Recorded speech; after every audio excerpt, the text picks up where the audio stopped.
Wala po mga bossing, ngayong gabi ay pupunta kami sa rice mill at magtitingin din tayo ng bigas na pwede natin ibenta sila sa ating pwestong bigasan. Kaya let's go mga bossing, tingnan natin kung may mga murang bigas sa rice mill na pupunta natin. Let's go!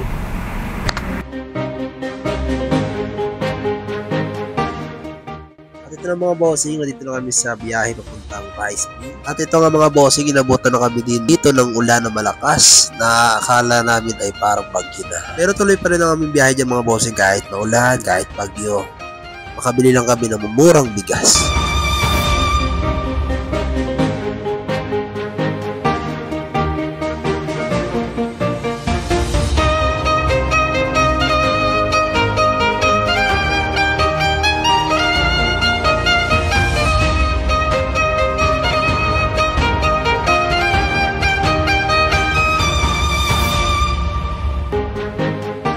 At ito nga mga bossing, malapit na po kami pumasok sa expressway. At dito nga pala sa expressway, kailangan tumakbo kami dito ng 1,000 km per hour. Yung lang po baka po kami matikitan.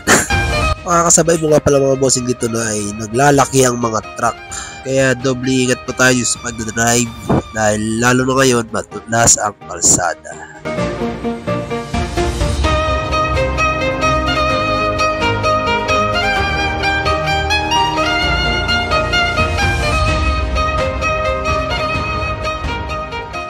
At ayun nga mga bossing, nandito na kami sa lugar na pupunta namin dito sa rice mill na napakadaming bigas mga bossing na magsasawa ka maghanap ng mga gandang klaseng bigas. Nabigyan kami ng discount dito. Tama po ang narinig yung mga bossing, nabigyan kami ng discount yan dahil kami na po ang unang customer na bumili sa kanila. Yung bigas po na yan mga bossing ay bagong labas lang nila at bagong gilig.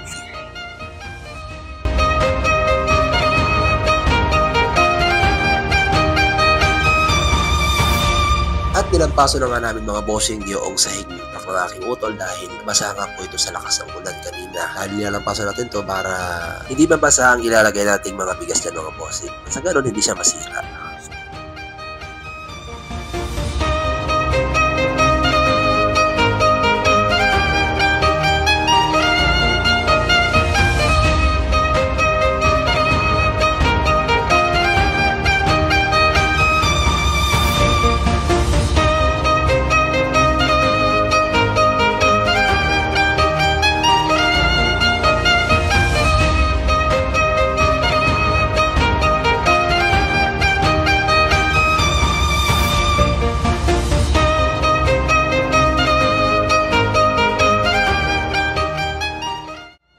Bukod sa pagbigay ng discount nila, mga bossing ay binigyan pa kami ng sako para ipangtabing namin dito sa basa namin sahig. At nilatag na nga po namin ng kuya ko yung binigay ng sako ng may-ari ng bigasan para sa ganun nga hindi mabasa ang bigas na ilalagay na. At yun, shoutout sa may-ari ng bigasan, napakabait nyo po at napakabuti nyong tao sa mga inyong customer.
At ayun nga mga bossing, natapos na kami pagsalansa dito sa ulan namin pinuntahang bigas at yun, malakas pa rin ang ulan. Kaya sa mga nagbabiyahe po ngayon na papunta sa mga rice mills o kaya sa mga lakad nyo ngayong gabi ay mag-ingat po dahil ang kalsada po ay madulas.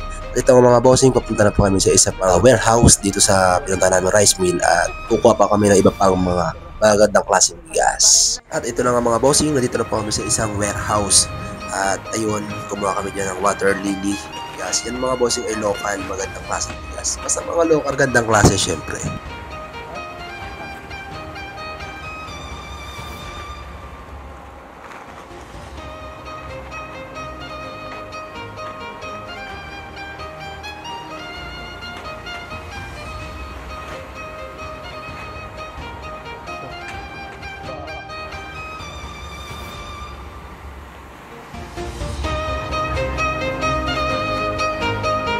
Ka lang ngayon, mamaya. Yun, tapos na po kami kumuha ng bigas.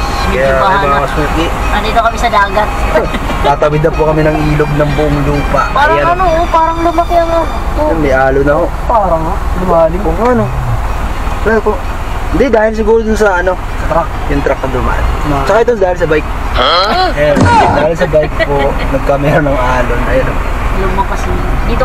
At ayun nga mga bossing, sa oras na to ay kami ay pauwi na po at yun, mapapansin nyo sa aming harap ay puro baha na dahil sa lakas ng ulan. At yun, shoutout sa dalawang kasama ko, sa ate ko at sa kuya ko. Shoutout sa mag-asawa po na ito na napakabait. At nagpapasalamat ako sa kanilang dalawa dahil sa kanila ako ay nakakuha ng mababang bigas. At ayun mga bossing, yun, makikita nyo nga na po dito sa aming lugar, dito sa harap namin na dinadaanan namin. Buti na lang, tumigil na rin po yung ulan.